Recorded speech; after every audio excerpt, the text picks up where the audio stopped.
ആറാം അധ്യായത്തിലെ വിഷയം വ്യവഹാരക്രിയയാണ്. और 6वें अध्याय में हमारे व्यवहार की क्रिया है. ഏഴാം അധ്യായം ദാമ്പത്യ ശൈഥല്യമാണ്. और 7वें अध्याय जो है हमारे जो है पारिवारिक पवित्रता ही है. കൊരിന്ത്യ സഭയിലെ ഒരു ഇടപാട് എന്താണെന്നറിയാമോ? और कुरिन्थी की कलीसिया की जो लेन देन किस प्रकार है? വിവാഹം കഴിക്കുന്നത് വിവാഹ മോചനത്തിന് വേണ്ടിയാണ്. और जो शादी जो करते हैं इस प्रकार शादी से छुटकारा पाने के लिए. വിവാഹ മോചനം നടത്തുന്നത് പിന്നൊരു വിവാഹം നടത്താൻ വേണ്ടിയാണ്. और शादी से अलग होने का कारण जो है फिर से दोबारा शादी करने के लिए. അപ്പോൾ വിവാഹം, വിവാഹമോചനം, വിവാഹമോചനാനന്തര വിവാഹം ഇതിങ്ങനെ കണ്ടിന്യൂ ആയി നടക്കുകയാണ്. ഇതിനെ പറ്റിയുള്ള പരാമർശമാണ് ഏഴാം അധ്യായം. और शादी फिर शादी तोड़ना फिर से शादी करना ये जो है निरंतर जो है वहां पर उस कलीसिया में चलते जा रहे हैं. ഹല്ലേലൂയ.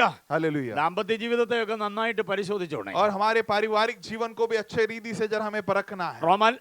കൊരിന്ത്യ ലേഖനം ഏഴാം അധ്യായത്തിന്റെ തനിയാവർത്തനം നമ്മുടെ കുടുംബങ്ങളിലൊന്നും വന്നു പോകരുത്. और जो है कुरिन्थियों की पत्री 7वें अध्याय में जो बताया कि वो बातें हमारे परिवार में नहीं होना है. ഉദാത്തമാകണം, ഉത്തമമാകണം, ഉന്നതമാകണം നമ്മുടെ ദാമ്പത്യ ജീവിതം. और जो इस प्रकार जो है सबसे आदर के योग्य होना है, उत्तम होना है और उच्च कोटि अवस्था की होना है हमारी पारिवारिक जीवन. തന്റെ ഭർത്താവിനെ ആഴത്തിൽ സ്നേഹിക്കാൻ കഴിയാത്ത ഒറ്റ ഭാര്യയ്ക്കും തന്റെ മകളെ ഭർത്തൃ സ്നേഹിയാക്കി വളർത്താൻ പറ്റില്ല. और अपने पति को गहराई से जो प्रेम ना करने वाले कोई भी लड़की अपने बच्ची को उनके पति के आदर करने के लिए सिखा नहीं दे सकते. उस प्रकार की बढ़ोतरी कर नहीं पाएंगे. തന്റെ ഭാര്യ ആത്മാർത്ഥമായി സ്നേഹിക്കാത്ത ഒരൊറ്റ ഭർത്താവിനും തന്റെ മകനെ ഭാര്യ സ്നേഹിയാക്കി വളർത്താൻ പറ്റില്ല. और अपने पत्नी को गहरे दिल से ना प्रेम करने वाले कोई भी पति अपने लड़के को एक पत्नी की प्रेमी नहीं बना सकता. കുടുംബജീവിതം തകർന്ന് തരിപ്പണമായതിന്റെ ചരിത്ര വൃത്താന്തമാണ് ഏഴാം അധ്യായം. और जो है पारिवारिक जीवन पूरे रीति से तहस महस हुआ उस प्रकार की एक इतिहास की बातें हैं जो 7वें अध्याय. ഏതാണ്ട് നമ്മുടെ സമൂഹത്തിലും അതൊക്കെ തുടർമാന പ്രക്രിയയായി और മാറിക്കൊണ്ടിരിക്കുകയാണ്. लगभग हमारे जो है मोहल्ले में भी हमारे समूह में भी इस प्रकार की बातें निरंतर होते रहते हैं. യുവതി യുവാക്കന്മാർ ദമ്പതികളൊക്കെ ശ്രദ്ധിച്ചുകൊള്ളണം. ദാമ്പത്യ ജീവിതത്തിന്റെ ഈടിനും ഉറപ്പിനും വേണ്ടി നിരന്തരം ഒരുമിച്ചിരുന്ന് പ്രാർത്ഥിച്ചോണം. और जो है खास तौर पर नौजवाने और जो शादीशुदा है वो इस प्रकार निरंतर प्रार्थना करना है कि उनकी पारिवारिक जीवन जो है और भी मजबूत हो जाए, उनकी रिश्ता मजबूत हो जाए. ക്രൈസ്തവ ആനുകാലികങ്ങളിലെല്ലാം എല്ലാ മാഗസിനുകളിലും പത്രങ്ങളിലും നമുക്ക് കാണാൻ കഴിയുന്നുണ്ട്.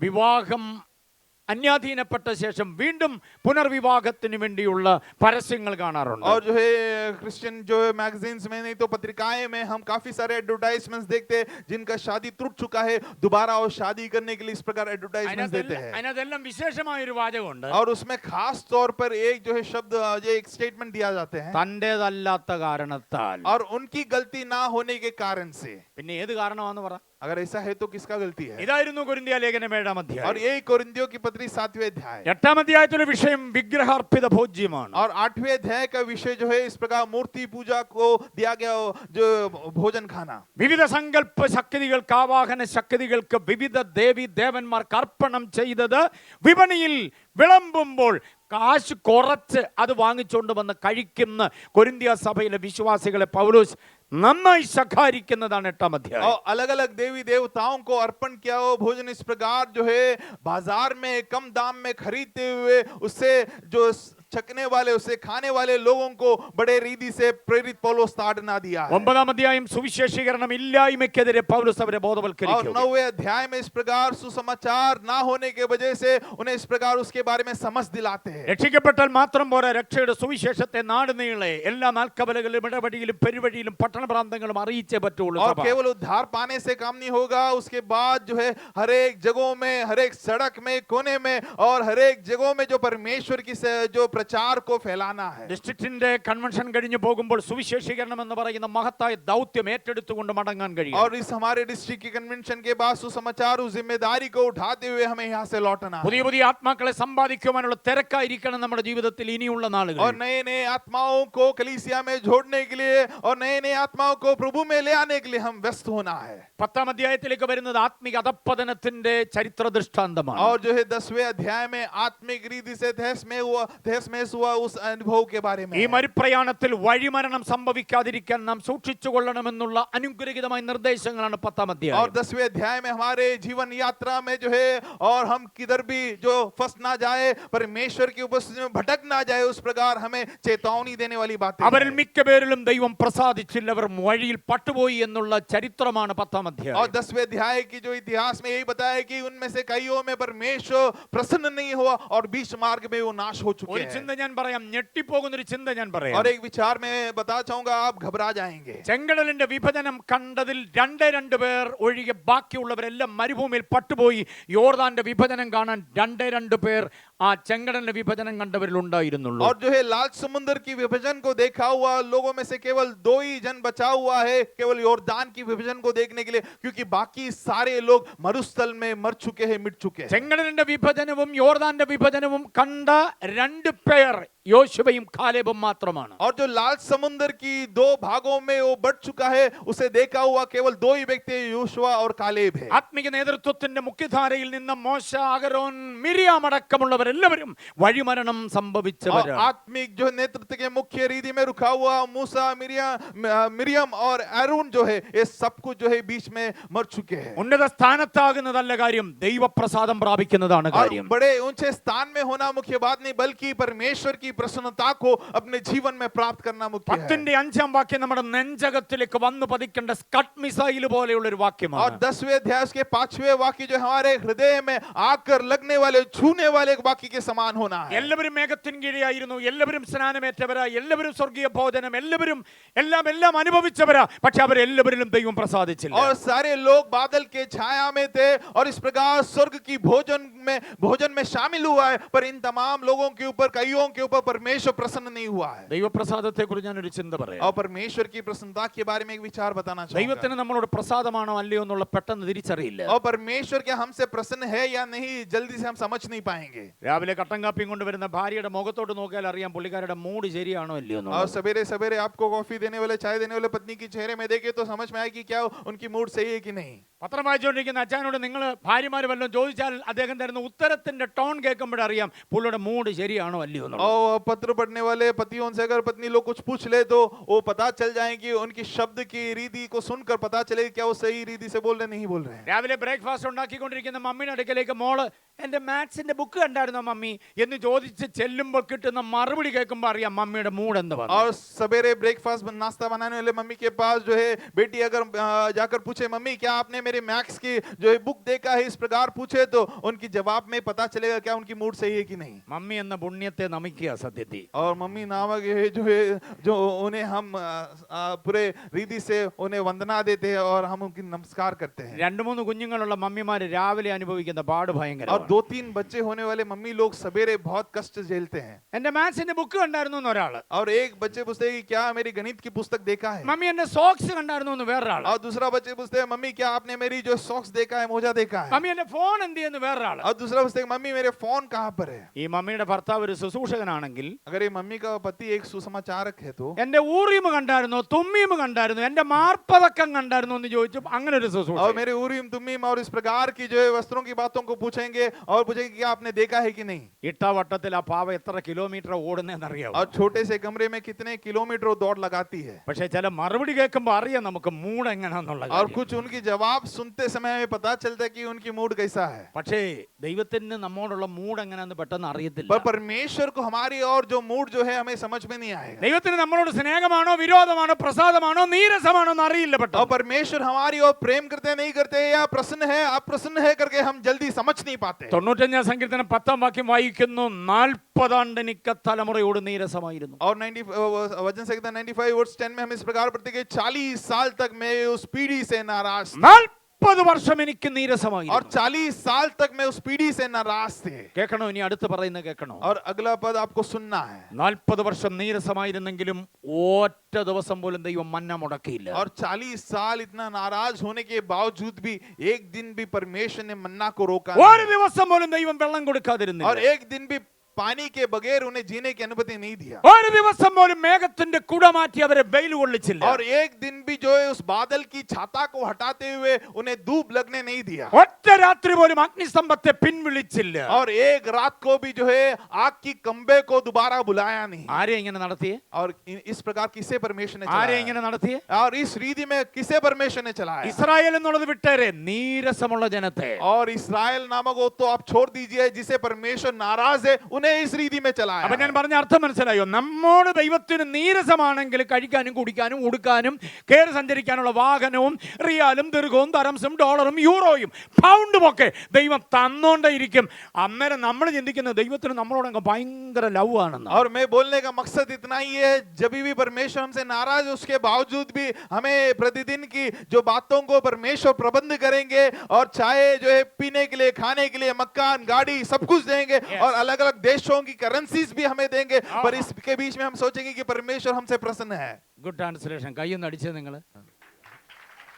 സ്തോത്രം.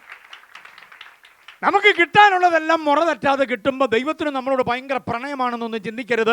ദൈവത്തിന് വിരോധമുള്ളവന് ദൈവം ഇത് കൊടുത്തോണ്ടായിരിക്കും. और जो भी हमें मिलना है, जो भी कोई रोक टोक के बिना मिलते समय ये नहीं सोचना है कि परमेश्वर हमसे प्रेम रखते हैं, बल्कि तमाम लोगों को प्रभु ये उपलब्ध करते हैं। ദൈവത്തിന്റെ പ്രസാദം പ്രാപിക്കണമെന്ന സഭയോടുള്ള ശക്തമായ ദൂതാണ് 10-ാം അധ്യായം. और परमेश्वर की प्रसन्नता को प्राप्त करना है, इस प्रकार कलीसिया से बड़े सामर्थ्य उस 10वें अध्याय में परमेश्वर के दास बताते हैं। 11-ാം അധ്യായത്തിൽ രണ്ട് വിഷയമാണ്. और 11वें अध्याय में 2 विषय है। ഒന്ന്, സ്ത്രീകൾ സഭയിൽ എങ്ങനെ വർത്തിക്കണം. और एक तो स्त्रियां कलीसिया में किस रीति में बढ़ना है। സ്ത്രീയുടെ വിധേയത്വം, വിനയം, എളിമ, സൗമ്യത അവിടെ മൂടുപടം കൊണ്ട് തെളിയിക്കണം എന്ന് പറയുന്ന പുതിയ നിയമത്തിലുള്ള ഒറ്റ അധ്യായമേ ഉള്ളൂ. അത് 11-ാം അധ്യായം. और जो नए नियम में केवल एक ही अध्याय, जो 11 अध्याय में वहां पर बताते कि स्त्री जो है अपने दीनता को, अपने नम्रता को जो है अपने सिर ढकने से प्रकट करना है। സ്ത്രീയുടെ വിധേയത്വത്തിന് രണ്ട് ലക്ഷണങ്ങളുണ്ട്. और स्त्री की नम्रता को 2 लक्षण है। ഒന്ന്, അവൾ ആരാധനയ്ക്കിരിക്കുമ്പോൾ, പ്രാർത്ഥിക്കാനിരിക്കുമ്പോൾ തലയിലെ മൂടുപടം. और जो है एक तो आराधना के लिए, प्रार्थना के लिए बैठते समय अपने सिर को ढकती है। നമ്മുടെ പെൺകുരുന്നുകളെല്ലാം മൂടുപടം ഇട്ടുകൊണ്ടായിരിക്കുക. और हमारे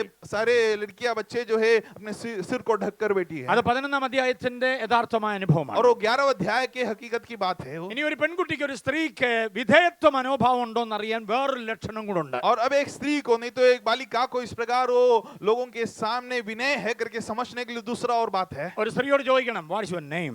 और एक स्त्री से पूछना है कि क्या आपका नाम क्या എന്താ है। നിങ്ങളുടെ പേരെന്ന് ചോദിച്ചാൽ അവരുടെ ഉത്തരം ശ്രദ്ധിക്കണം. और क्या है आपका नाम करके सवाल में उनका उत्तर, उनकी जवाब ध्यान देना है। എന്റെ പേര് മേഴ്സി, ജെസ്സി, ഷൈനി, തങ്കമ്മ, അന്നമ്മ, ചിന്നമ്മ എന്ന് മാത്രം പറയുന്നെങ്കിൽ ആളിനെ സൂക്ഷിച്ചോണം. और मेरा नाम मेर्सी, शाइनी, जस्सी, तंगमा, चिन्नमा केवल इतना ही बोलते तो उन्हें ध्यान देना है। ആ പേരിനോട് ചേർത്ത് അവരുടെ അപ്പന്റെ പേര് പറയണം. और वो नाम के साथ उनके पिता का भी नाम बोलना है। ഷൈനി, മാത്യു, ജെസ്സി, പാപ്പച്ചൻ എന്നൊക്കെ പറയുന്നുണ്ടെങ്കിൽ ഓർത്തോണം, ആ കുട്ടി മിടുക്കിയ, കാരണം അപ്പനെ മറക്കുന്നില്ല. और शैनी मैथ्यू या जैसी पापचन इस प्रकार जो है उनके पिता का भी नाम बोलते तो ध्यान देना है कि वो जो है अपने पिता को नहीं भूलती है। വിവാഹം കഴിഞ്ഞ ഒരു യുവതിയോട്, ഒരു സ്ത്രീയോട് ചോദിക്കൂ പേരെന്താണെന്ന്. और शादीशुदा एक स्त्री से, नहीं तो युवती से अगर पूछे कि उनका नाम क्या है, അവൾ അവളുടെ പേരിനോട് ചേർത്ത് ഭർത്താവിന്റെ പേരും കൂടെ കൂട്ടി ചേർക്കുന്നുണ്ടെങ്കിൽ ആള് കൊള്ളാം, അല്ലെങ്കിൽ സൂക്ഷിക്കണം. और वो उनके नाम के साथ अगर उनके पति के नाम भी जुड़ते तो वो सही है, नहीं तो उन्हें ध्यान देना है। കുഞ്ഞുഞ്ഞമ്മ കണ്ടത്തിൽ, അന്നമ്മ ആറ്റിൽ എന്നൊക്കെ പറഞ്ഞ് പേരുകളുണ്ട്. केरल में अलग अलग प्रकार के नाम है, कंडतिल, आटिल करके सब नाम है। ഈ ആറ്റിൽ തോട്ടിൽ എന്ന് പറയുന്ന അപ്പന്റെ ഭർത്താവിന്റെ ഒന്നും പേരല്ല. और आटिल नहीं तो तालाब के किनारे इस प्रकार के सब नाम रखते, वो कोई पिता के नाम नहीं है। ധാർഷ്ട്യമാണത്, ധിക്കാരമാണത്. और वो इनकी गर्व की बात है, नहीं तो इसका धिकार की बात है। 11-ാം അധ്യായത്തിൽ സ്ത്രീയുടെ വിധേയത്വത്തിന്റെ ആലോചനയാണ് പറയുക. और जो 11वें अध्याय में स्त्री की जो नम्रता की बात करते हैं। മനുഷ്യനെ, നിങ്ങൾ മിണ്ടായിരി, ഞാൻ പറയാം പാസ്റ്റർ, ഇങ്ങോട്ട് നോക്ക്. और हम बोलते कि आप चुप रहिए, मैं बोलूंगा पासवान, आप मेरी ओर देखिए। അങ്ങനെ പറയുന്ന ചില പുള്ളികളുണ്ട്. और उस प्रकार भी बातचीत करने वालों को स्त्रियां हैं। പാസ്റ്റർ വന്ന കാര്യങ്ങൾ ചോദിച്ചുകൊണ്ടിരിക്കുമ്പോൾ അച്ഛൻ പാസ്റ്ററോടാണല്ലോ എന്നുള്ള ഓർത്ത് വളരെ ഭവ്യതയോടെ കാര്യം പറഞ്ഞു തുടങ്ങുമ്പം അടുക്കളയിൽ നിന്നൊരു മഹോദരം ഇങ്ങ് വരുവാ. जो है पासवान आकर कुछ बातचीत करते समय इस प्रकार जो है भाई तो सोचते कि पासवान है तो बड़े गंभीरता के साथ, बड़े नम्रता के साथ पेश करने शुरुआत करते समय रसोई घर से बड़े जोशीला होकर जो स्त्री बाहर निकलती है। ആ വരവ് കണ്ടാൽ പേടിച്ചു പോകും. और वो उनके आगमन देखते ही हम घबरा जाएंगे। ഏതാണ്ട് ഇളക്കിക്കൊണ്ടിരുന്ന ചട്ടുവും കൊണ്ടാ വരുന്നേ. और वहां पर रसोई घर के अंदर कुछ तो बना रहे थे, वो जो है वो बर्तन भी लेके आ रहे हैं। ആദ്യത്തെ വാചകം, പാസ്റ്റർ ഇങ്ങനെ പറയുന്ന പോലെ മനുഷ്യ മിണ്ടാതിരി, ഞാൻ പറയാം. പാസ്റ്റർ ഇങ്ങോട്ട് നോക്ക് പാസ്റ്റർ. और सबसे पहले बोलेंगे पासवान ये जैसे बोल रहे, नहीं ऐसे नहीं है, बातों की बात जो है आप मुझे देखिए, मैं बताऊंगा। ഈ സൈസുകളെ ഒന്നും ദൈവസഭയ്ക്ക് കൊള്ളത്തില്ലെന്നായി और പറഞ്ഞു. इस प्रकार के लोगों कलीसिया के लिए ठीक नहीं है. ഹല്ലേലൂയ. हालेलुया. അപ്പൊ ഇതൊക്കെ ഞാൻ പറയുന്നതല്ല, 11-ാം അധ്യായത്തിൽ വായിക്കണം, അവിടെ കാണാം നമുക്കിത്. और ये सब मेरे बोलने की बात नहीं है, बल्कि 11वें अध्याय में हमें देखना है. अगर पढ़े तो वहां पर हमें दिखाई देंगे. എന്റെ തല എന്റെ പുരുഷനാണ്, ആ പുരുഷന്റെ തല ക്രിസ്തുവാണ്, ക്രിസ്തുവിന്റെ തല ദൈവമാ, 3 തലയ്ക്ക് കീഴിലാണ് ഞാൻ എന്ന ഭാവത്തോടെ വിനയം, എളിമ, താഴ്മ, സൗമ്യത, ശാന്തത ഇതെല്ലാം കൂടെയുള്ള അനുഗ്രഹീതമായ ആഭരണത്തോടെ നിൽക്കുന്നവളാകണം സ്ത്രീ എന്ന് 11-ാം അധ്യായം പറയും. 11 अध्याय में बताते कि मेरा सिर जो है मेरा पति है और उनका सिर मसीह है, और जो है और उनका सिर कलीसिया है और उनका सिर मसीह है. इस प्रकार के साथ जो है एक नम्रता के साथ और दीनता के साथ, एक समर्पण की मनोभावना के साथ इन गहनों को पहनते हुए और जो है अपने आप को पेश करना है एक स्त्री. 11-ാം അധ്യായത്തിൽ മറ്റൊരു വിഷയം എന്ന് പറയുന്നത് കർത്തൃമേശയുടെ സുഗമമായ സുതാര്യമായ നിർവഹണത്തെ കുറിച്ചുള്ള വ്യവസ്ഥകളാണ്. और 11वें अध्याय में अगला एक विषय की प्रभु भोज की पवित्रताई के बारे में और उसके जो उस कार्यक्रम की जो गंभीरता के बारे में बताया. ഇന്നലെ ഞാൻ പറഞ്ഞു ജയിക്കുന്നവന് മാത്രമേ അതിൽ और कल പങ്കാളിത്തമാകൂ. रात को मैंने बताया कि जो अपने जीवन में विजय को प्राप्त किया है केवल वो ही उसमें शामिल होना है. രോഗശാന്തിക്ക് വേണ്ടിയല്ല കർത്തൃമേശ കഴിക്കുന്നത്. और बीमारी से चंगाई को प्राप्त करने के लिए प्रभु भोज में शामिल होना है. യോഗ്യതയില്ലാത്തവൻ കഴിച്ചാൽ അപകടം ഉറപ്പാണ്, പക്ഷേ രോഗി കഴിച്ചാൽ രോഗശാന്തി ഉണ്ടാകുന്നുള്ള ഉപദേശം തെറ്റാണ്. और जो एक जो है अयोग्य व्यक्ति उसमें शामिल हो जाए तो गलत बात है, पर बीमार व्यक्ति शामिल हो जाए तो वो चंगाई को प्राप्त करना एक गलत सिखाव है. ശരീരത്തെ നന്നായി വിവേചിക്കണമെന്ന് പറയുന്നതിനകത്ത് 2 ആശയമാണുള്ളത്. और शरीर को अच्छे रीति से परखना है, उसके अंदर 2 मतलब है. ഒന്ന്, എന്റെ ശരീരം ദൈവസഭ എന്ന ക്രിസ്തുവിന്റെ ശരീരവുമായി യോജിക്കാൻ പാകമാണോ? और पहला मेरा शरीर जो है परमेश्वर की कलीसिया रूपी शरीर के साथ मिलने के लिए क्या तैयार है. 2 ശരീരമായി, എന്റെ ശരീരം മറ്റൊന്ന് ക്രിസ്തുവിന്റെ ശരീരമായ സഭ, ഇത് തമ്മിൽ യോജിക്കുവാൻ ഞാൻ യോഗ്യമാണോ? എന്റെ പിഴവുകൾ, എന്റെ കുറവുകൾ, എന്റെ അകൃത്യങ്ങൾ എന്തെങ്കിലും ഉണ്ടോ? അതുണ്ടെങ്കിൽ അതിൽ നിന്ന് പരിഹാരം വരുത്തി വേണം ഇതിൽ സംബന്ധിക്കാൻ എന്ന് വ്യക്തമാക്കുന്ന അധ്യായം 11-ാം അധ്യായം. और दो शरीर है, एक तो मेरा शरीर और एक कलीसिया रूपी परमेश्वर का शरीर. क्या ये मेरा शरीर और परमेश्वर के शरीर मिलने के लिए योग्य है, या उसके विरोध में रुकने वाले मेरे जीवन के कुछ पाप और अधर्म और इस प्रकार की बुराई बातें हैं तो और उसे हटाते हुए योग्य बनाकर शामिल होना है प्रभु भोज.